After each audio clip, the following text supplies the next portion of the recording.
falar sobre o Propag, né, em relação às dívidas dos estados.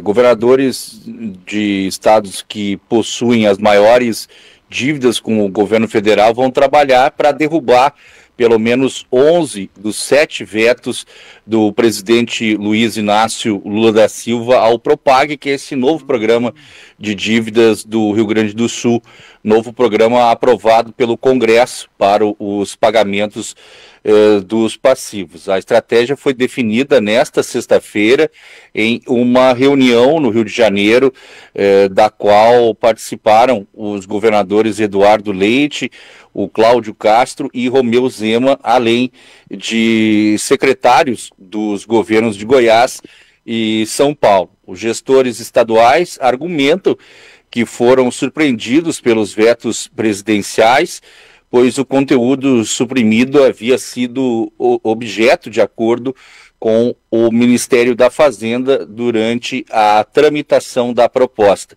Entre os vetos que os governadores vão suprimir está o que obrigaria o Rio Grande do Sul a depositar recursos a um fundo que beneficia outros estados em melhor situação fiscal. Também está na mira o veto que impede a manutenção do contrato pelo qual a União paga débitos dos estados com os bancos internacionais e incorpora esse montante no valor total da dívida.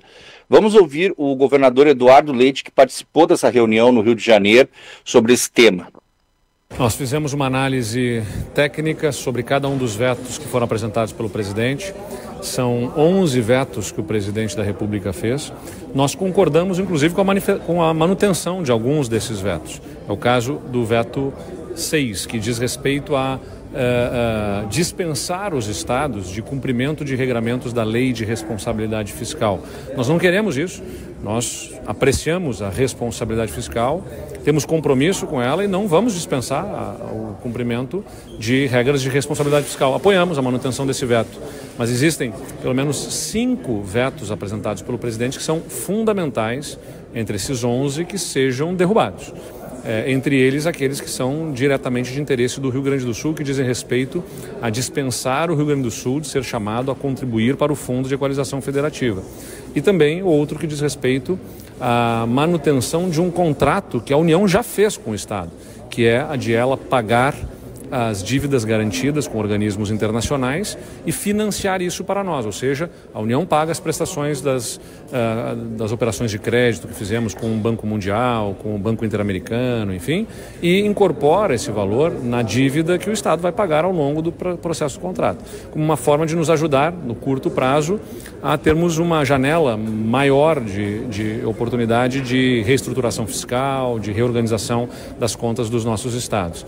Então, vamos agora avançar na articulação com o Congresso Nacional e com o próprio governo federal, no sentido de buscarmos uma composição em que esses vetos de pontos críticos possam ser revistos e apoiarmos os outros vetos que sejam essenciais aí para a União, nas suas preocupações, achando uma composição que permita com que o Propag possa efetivamente sair do papel. Acho que foi uma boa reunião e agora é a articulação, né, e estratégia de interação, tanto com o governo federal quanto com o Congresso Nacional, para a análise dos vetos que esperamos aconteça em março. Esse documento que fala sobre a manutenção, derrubada dos vetos vai ser encaminhado? Sim, né, nós organizamos a partir dessa nossa leitura a visão sobre cada um dos vetos. Vamos consolidar isso num documento que será apresentado para a União, para o Congresso, para a sociedade como um todo, né?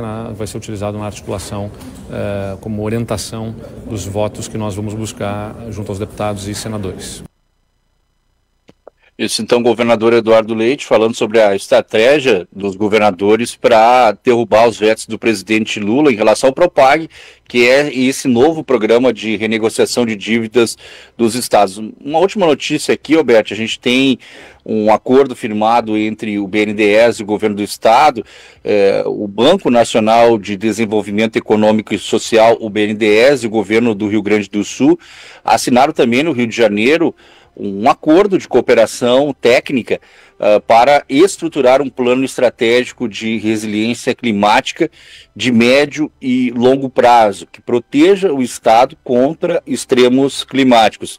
O banco e o governo do Estado também assinaram um termo aditivo a um contrato já existente para desenvolver um anteprojeto do Centro Estadual de Gestão Integrada de Riscos e Desastres, e também o Centro Estadual de Logística Humanitária do Rio Grande do Sul, além de ações de habitação social.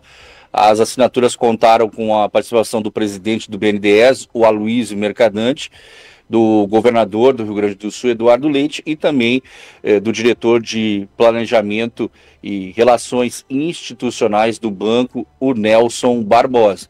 Então, o Rio Grande do Sul firmando contratos com o BNDES, e a notícia principal é essa questão da dívida.